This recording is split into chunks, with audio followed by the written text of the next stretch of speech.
Urbicide represents the intentional devastation or annihilation of a city, either directly or indirectly.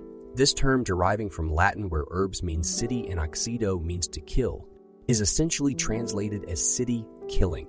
Sci-fi author Michael Moorcock is credited for its first use in 1963, after which it was adapted by architects and urban planners to represent 20th century urban restructuring scenarios in the United States.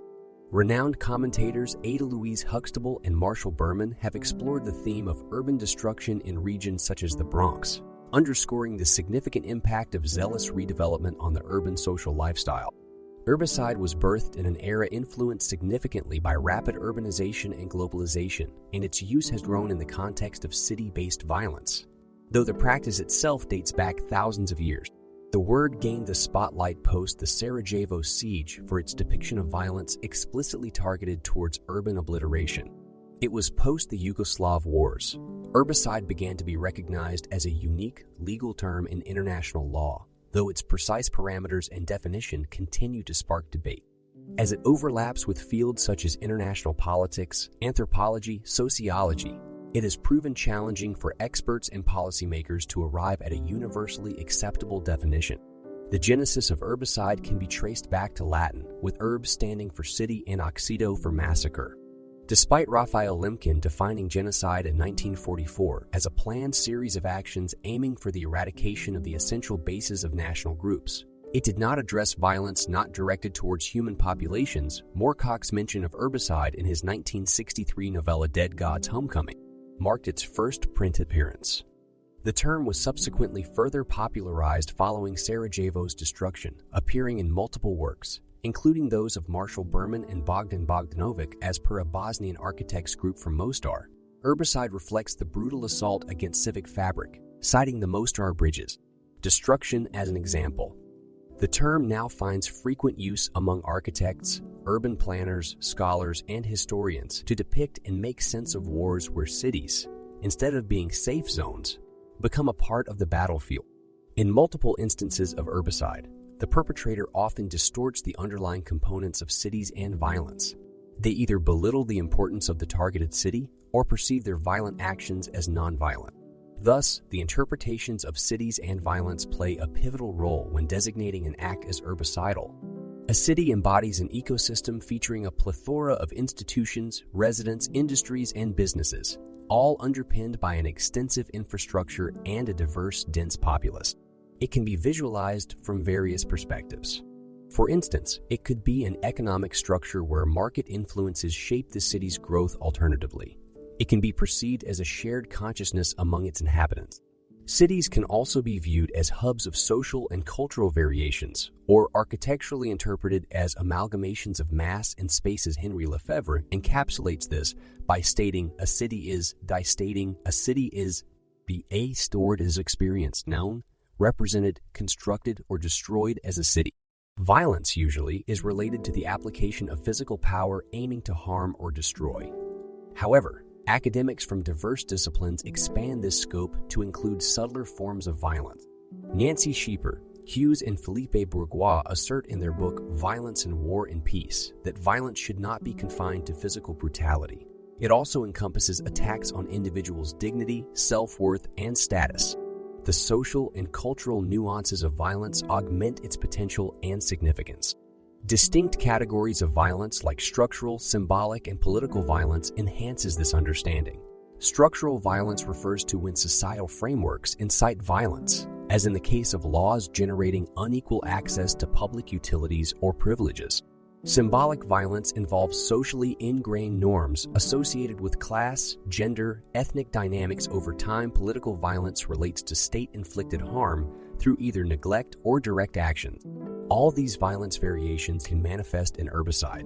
Whereas the physical destruction of city buildings is an apparent indication of urbicide, it can also occur in more subtle ways. When governments brand certain city areas as slums, it can lead to discrimination against citizens living there, thereby usurping their citizenship. Absurd zoning laws enacted by governments could escalate violence, depreciate property values, and push impoverished citizens towards unfavorable neighborhoods.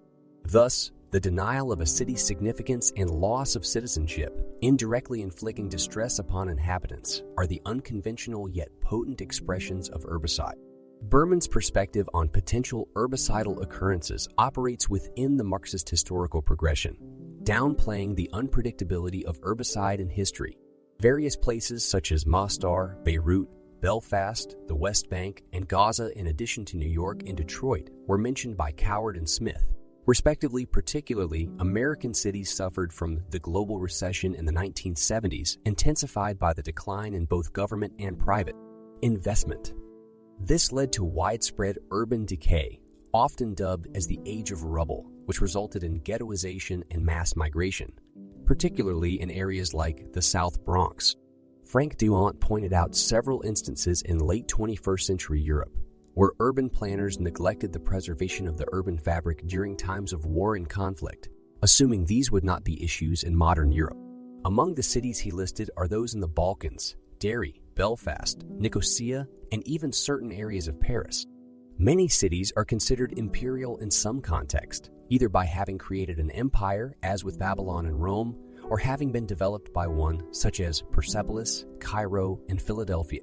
Some cities have significantly expanded, like Byzantium and Delhi, or have become the capital of an empire, including Peking and London.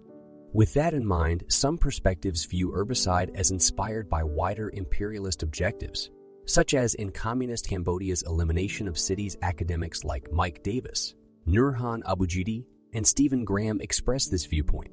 Historical instances such as the deliberate ruin of Warsaw by the Nazis, along with the siege of Sarajevo, led to the popularization of urbicide. Recent events such as those in the Israeli-Palestinian conflict, Zimbabwe, post-Katrina New Orleans, and Iraq represent the expansive range of violence against the city, emphasizing the complex discourse of urbicide. Specifically, the Siege of Vukovar marked a devastating 87-day military campaign driven by the Yugoslav People's Army and assorted Serbian paramilitary forces. The city was subjected to indiscriminate bombardment, resulting in the destruction of 3/4 of the city's structures, including schools, hospitals, churches, and public facilities, as well as the medieval Eltz Castle and the house of Nobel laureate scientist Lavoslav Ruzicka. This widespread demolition has been classified as urbicide. Criticism has been directed towards the International Criminal Tribunal for its failure to deliver a verdict on the destruction of Vukovar, even after indicting individuals like Slobodan Milosevic and Goran Hadzik for the destruction.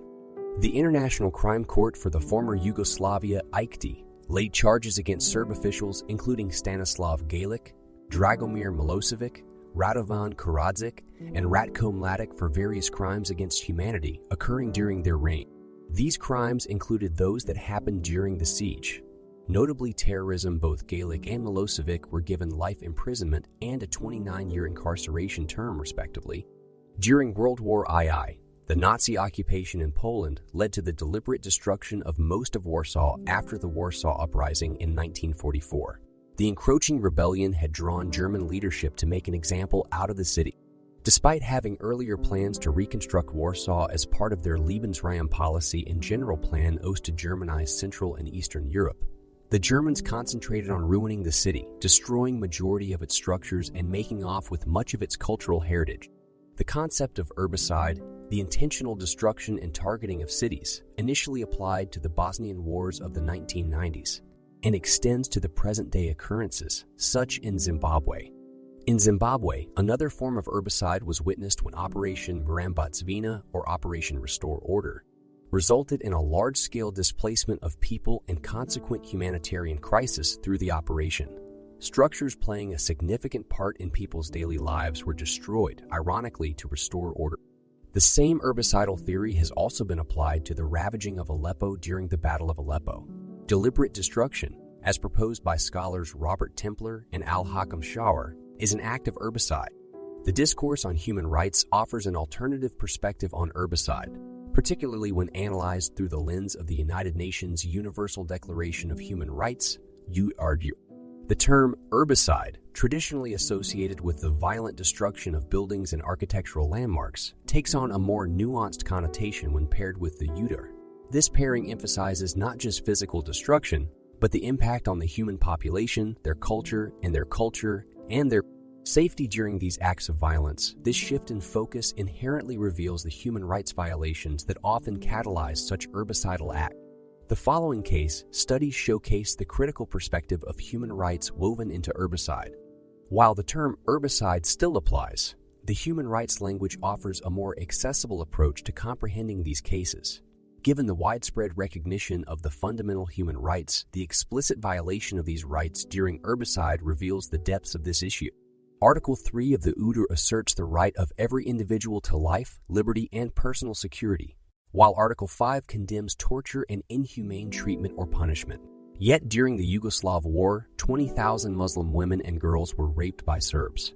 Thousands went missing or were killed. This underscores the incorporation of human rights into the herbicide discourse, as atrocities against civilians severely impact the cultural fabric and overall well-being of a city. During Operation Murambacvina in May 2005, roughly 700,000 Zimbabweans were forcibly relocated from their urban homes and left to rebuild their lives. This act arguably contradicts Article 25 of the UDER, which guarantees every human an adequate standard of living and access to vital services. The residents were knowingly displaced without the resources or means to procure food, shelter, and health care, emphasizing the intersection of herbicide and human rights violations. International and humanitarian laws currently lack explicit mention of herbicide. Coined during the Yugoslav War in the 1990s, herbicide is yet to filter into public consciousness and legal discourse. However, some theorists equate herbicide with genocide, implying that global laws may already implicitly outlaw herbicide. Others argue that the violation embodied in herbicide, the obliteration of urban spaces, and human habitation is implicitly illegal under international law. The violation of this kind includes the right to adequate housing, life, privacy, mental integrity, and freedom of movement. The prospect of legally prohibiting herbicide could potentially be enhanced by differentiating its legal representation from human rights laws, mirroring the conceptual distinction herbicide has from human rights. Considering cities as the primary target of herbicide, traditional national entities involved in international legislation may not be the sole stakeholders in any legal processes, official or unofficial yet.